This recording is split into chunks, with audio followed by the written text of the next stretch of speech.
Stage पर तशरीफ फरमा मुअज़्ज़ज़ क़ाइदीन और पिंडाल में तशरीफ लाए हुए मेरे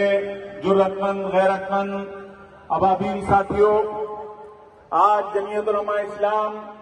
सूबे सिंध के ज़ेर एहतिमाम वादी मेहरान के इस तारीखी शहर में अपने क़ाइदीन से एक तजदीद अहद का पैमान दोबारा से किया जा रहा है कि 10 साल पहले जिस डॉक्टर शहीद नव्वरल्लाहु मरक़दहू को शहीद किया गया, लहू लुहान किया गया, आज उनकी शहादत को 10 साल पूरे हो चुके हैं, लेकिन जमीयत उलमा इस्लाम कितना परवान चढ़ चुकी है। और जमीयत उलमा इस्लाम आज सिंध में मैं दावे से कह सकता हूं कि अगर खलाई ताकतों की दखल अंदाजी को निकाला जाए तो सिंध की पहली बड़ी जमात जमीयत उलमा इस्लाम है। और इस जमात को परवान चढ़ाने में जमीयत उलमा इस्लाम सूबे सिंध के 32 साल तक अमीर रहने वाली अबकरी और रूहानी शख्सियत, अजीम इल्मी शख्सियत हजरत मौलाना अब्दुल समद हालेवी साहब नव्वरल्लाहु मरक़दहू की खिदमात भी शामिल हैं, उनकी कुर्बानियां भी शामिल हैं। इंशाअल्लाहुल अज़ीज हम इन दोनों अकाबिरीन के नक्श कदम पर चलते हुए जमीयत उलमा इस्लाम के काज के साथ वाबस्ता रहेंगे। और साथ ही साथ मैं हुकूमत वक्त को मुतनब्बे करना चाहूंगा, मुंसिफीन को मुतनब्बे करना चाहूंगा, उनको भी पैगाम देना चाहूंगा कि शहीद इस्लाम अल्लामा डॉक्टर खालिद महमूद सोमरो शहीद की शहादत को 10 साल पूरे हो चुके हैं। इन 10 सालों में शहीद का केस एटीसी कोर्ट सक्कर में चलता रहा है। कौम को बताया जाए कि इस केस के अंदर जिन सफ़ाक दरिंदों ने हमारे एक शहीद कायद को हमसे छीना, हमारे एक महबूब कायद को हमसे छीना, उसपे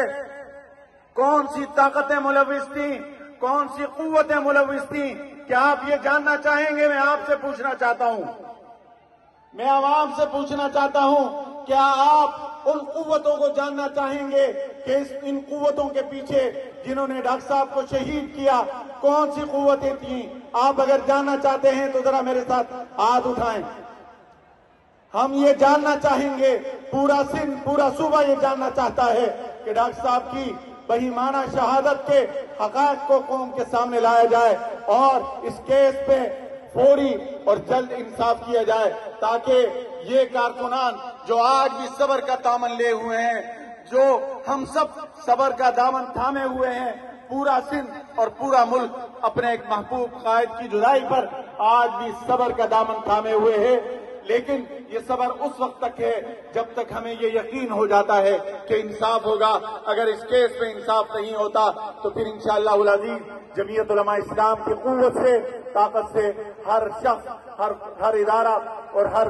हुक्मरान आशना है। इंशाअल्लाहुल अज़ीज हम उम्मीद करेंगे अदालतों से भी कि वो इंसाफ के रास्ते में रोड़े नहीं अटकाएगी, जजेस भी इंशाअल्लाह इंसाफ करेंगे और हम सब के दिलों के मुताबिक, दिलों के उमंगों के मुताबिक इंशाअल्लाह फैसले आएंगे। अल्लाह ताला आप सबको जज़ाए खैर दे। और सोशल मीडिया पर आज जमीयत उलमा इस्लाम की इस कॉन्फ्रेंस की भरपूर लाइव कवरेज जमीयत उलमा इस्लाम का डिजिटल मीडिया सेल सिंध की निगरानी में जारी है। मैं उन तमाम साथियों का भी शुक्रिया अदा करता हूं। यहाँ मुख्तलिफ गैलरियों में जमीयत उलमा इस्लाम के डिजिटल मीडिया सेल के हमारे जिम्मेदारान कवरेज में मसरूफ हैं। मैं आप सबको, जितने भी साथी हैं, ये सब जमीयत उलमा इस्लाम के सोशल मीडिया का इस्तेमाल करने वाले लोग, सब हम जमीयत उलमा इस्लाम के कारकुनान, हम इस बात के पाबंद हैं कि यहाँ इस प्रोग्राम के अंदर जो भी हम कवरेज करें, सिंध बाबुल इस्लाम कॉन्फ्रेंस के उन्वान से हैशटैग चल रहा है, आप उसके मुताबिक पोस्टिंग करें ताकि ज्यादा से ज्यादा हम जो है दुनिया को आज की इस